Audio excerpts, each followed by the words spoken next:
특히 아침에 첫 발을 디딜 때 가장 심한 통증을 느끼는 경우가 많고요. 통증이 아침에 더 심한 이유는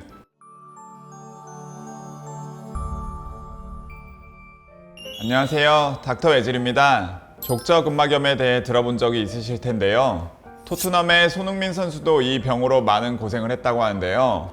저도 지금까지 축구를 즐겨하고 운동을 좋아하시는 많은 분들이 관심 있을 족저근막염에 대해 영상을 준비해 보았습니다.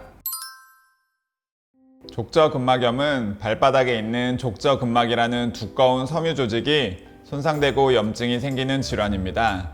이 족저근막은 발바닥의 아치를 유지하고 충격을 흡수하는 중요한 역할을 하는데요. 족저근막이 과도하게 사용되거나 손상되면 염증이 생기면서 통증이 나타납니다. 특히 아침에 첫 발을 디딜 때 가장 심한 통증을 느끼는 경우가 많고요. 통증이 아침에 더 심한 이유는 밤 동안에 발이 휴식하며 족저근막이 수축되고 긴장된 상태로 있기 때문입니다. 아침에 첫 걸음을 내딜 때 수축된 근막이 갑자기 늘어나면서 통증이 발생하며 밤새 회복된 조직이 다시 손상될 수 있습니다.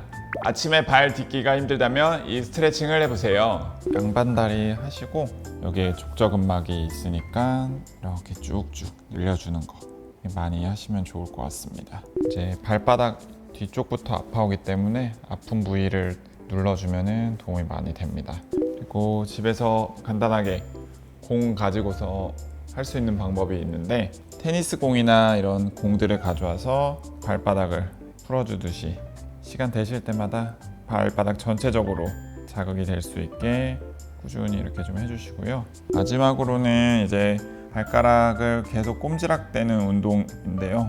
여기가 긴장이 많이 돼 있는 경우가 많기 때문에 발을 좀 펴주는 운동을 하시면은 발바닥 스트레칭에 도움이 많이 될 것 같습니다.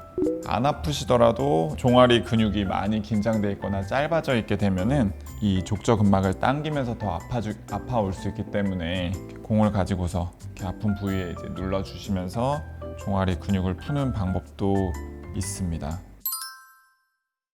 족저근막염의 주요 원인은 발바닥에 지속적으로 가해지는 과도한 스트레스입니다.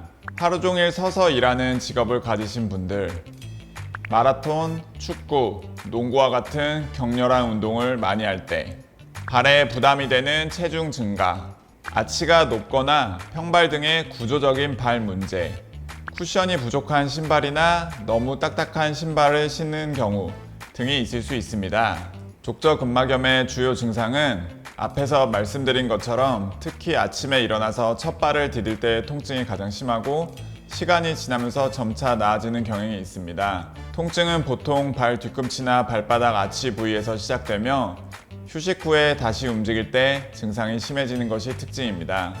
만약 이러한 증상이 몇 주 이상 지속된다면 족저근막염을 의심해 볼 필요가 있습니다.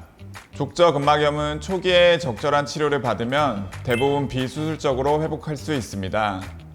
휴식이나 얼음찜질, 스트레칭으로 호전되며 증상이 지속되는 경우 병원에 내원하여 물리치료 또는 약물치료를 하실 수 있습니다. 또한 족저근막염과 종아리 근육은 매우 밀접한 관계가 있습니다. 종아리 근육은 발의 움직임과 발바닥에 가해지는 압력을 조절하는 중요한 역할을 합니다. 종아리 근육이 뭉치거나 짧아지면 아킬레스건이 당겨지게 되고 족저근막에 더 많은 압력이 가해질 수 있습니다. 이로 인해 족저근막이 긴장하고 염증이 생기기 쉬워지며 결국 족저근막염이 발생하거나 악화될 수 있습니다. 따라서 종아리 근육의 유연성을 유지하고 근육을 풀어주는 스트레칭 운동은 족저근막염 예방 및 치료에 도움이 됩니다. 오늘은 발바닥 통증의 원인인 족저근막염에 대해 알아보았습니다. 족저근막염은 발바닥에 있는 족저근막이라는 섬유 조직에 염증이 생기는 질환이고 주로 아침에 첫 발을 내디딜 때 발생하는 통증이 특징적입니다. 족저근막염의 주요 원인으로 발바닥에 지속적으로 가해지는 과도한 스트레스, 반복적인 자극, 외상, 발 자체의 변형, 오목발, 평발, 통풍, 전신질환, 염증 등이 원인이 될 수 있습니다. 족저근막염은 대부분 비수술적인 치료로 호전될 수 있으며 휴식이나 얼음찜질, 꾸준한 스트레칭이 추천되며 증상이 지속되는 경우 병원에 내원하여 물리치료 또는 약물치료를 할 수 있습니다. 만약 지금 발바닥에 통증이 있다면 오늘 알려드린 방법들을 실천해 보시고 만약 증상이 지속된다면 전문의의 상담을 받아보세요. 여러분의 건강한 발을 응원합니다. 시청해주셔서 감사합니다.